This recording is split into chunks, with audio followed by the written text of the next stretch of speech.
ارشاد ہوا وعباد الرحمن الذین یمشون علی الارض ہونا، اللہ کے بندے زمین پر آہستہ چلتے ہیں، وقار سے چلتے ہیں، ان کی چال ڈھال میں وقار ہوتا ہے، غیر مرتب ان کی چال نہیں ہوتی، ایک نشانی۔ وَإِذَا خَاطَبَهُمُ الْجَاهِلُونَ قَالُوا سَلَامًا، اور جب ان سے جاہل مخاطب ہوتے ہیں تو وہ الجھتے نہیں، بحث میں نہیں پڑتے، اس کو کہتے ہیں بابا سلام کو۔ سلام متارکت یعنی ترک کرنے کا سلام، کہ تو بھائی ڈاڈا بس جان چھوڑ دے، تو وہ بحث جاہلوں سے نہیں کرتے، ان سے جو ہے وہ الجھتے نہیں، بلکہ قالوا سلام کہتے ہیں کہ بابا تجھے سلام ہو۔ دوسری نشانی بیان فرمائی والذین یبیتون لربہم سجدا وقیاما، اور وہ اللہ کے حضور اپنی راتیں کبھی سجدے میں گزارتے ہیں، کبھی قیام میں گزارتے ہیں،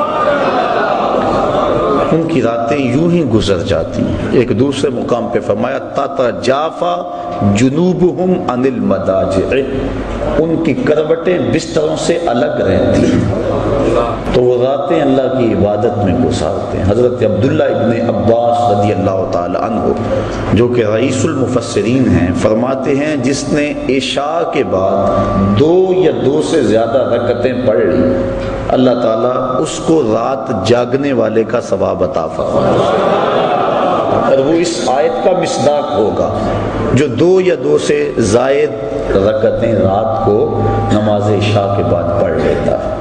اللہ اکبر۔ اور ایک روایت کے لفظ ہیں کہ جو بندہ عشاء کی نماز جماعت سے پڑھتا ہے اس کو نصف رات تک جاگنے کا ثواب دیا جاتا ہے، اور جو پھر فجر کی نماز جماعت سے پڑھ لیتا ہے اس کو ساری رات جاگنے کا ثواب دیا جاتا ہے۔ اس لیے عشاء کی نماز بھی جماعت سے اور فجر کی نماز بھی جماعت سے، اس کا اہتمام ہونا چاہیے۔ اور اللہ والوں کی ایک نشانی یہ ہے کہ وہ اپنی راتوں کو بیدار رہ کے گزارتے ہیں، خوف و طمع کے اندر اپنی راتوں کو گزارتے ہیں۔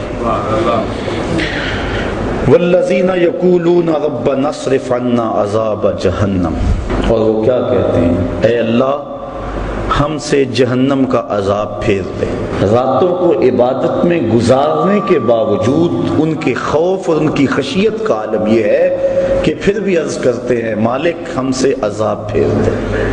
وہ عبادت کی وجہ سے متکبر اور مغرور نہیں ہو جاتے کہ ہم اتنی عبادت کر رہے ہیں، کہا نہیں، وہ یہ دعا کرتے ہیں والذین یقولون، اور وہ جو عرض کرتے ہیں ربنا اصرف عنا عذاب جہنم، اے اللہ ہم سے عذاب جہنم کو پھیر دے، ہم اس کے سہنے کی سکت نہیں رکھتے، ہمیں یوں ہی معاف کر دے۔ حضرت غوث اعظم شیخ عبد القادر جیلانی رحمۃ اللہ تعالی علیہ اللہ کی بارگاہ میں عرض کرتے ہیں مالک مجھے نابینا اٹھانا قیامت کے دن، تیرے بندوں کے سامنے شرمسار ہوں گا۔ ہیں اعمال ان کے یہ، لیکن خوف اور خشیت کا عالم یہ۔ اللہ اکبر، وہ ڈرتے رہتے۔ حضرت سری سکتی رضی اللہ تعالیٰ عنہ جلیل القدر اولیاء میں سے، حضرت جنید بغدادی کے رشتے میں ماموں بھی لگتے ہیں اور شیخ بھی لگتے ہیں، کہتے ہیں میں تو اس بات سے ڈرتا ہوں کل قیامت کے دن اپنے رب کا سامنا کیا کروں گا، کیسے اس کا سامنے کر پاؤں گا۔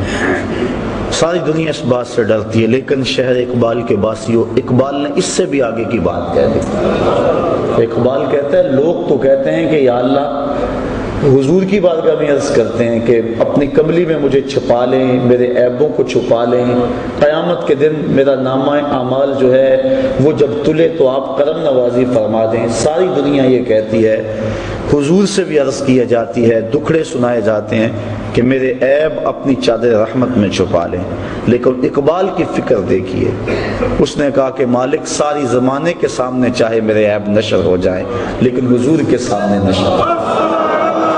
تو غنی از ہر دو عالم من فقیر، روز معاشر عذر آئے من پذیر، گر تو می بینی حسابم ناگزیر، از نگاہ مصطفیٰ پنہاں بگیر۔ اے اللہ تو غنی ہے اور میں تیرا نیاز مند بندہ، بغیر حساب کے تو مجھے بخش دے تو تجھے کون سا بھار لگتا ہے۔ لیکن اگر میرا حساب لینا ضروری ہی ہوا تو میری گزارش یہ ہے کہ حضور کے سامنے نہ لینا، مجھے حضور رحمت للعالمین سے شرم آئے گا۔ کیسا عشق ہے اور کیسی محبت ہے جناب رسالت مآب صلی اللہ علیہ وآلہ وسلم سے۔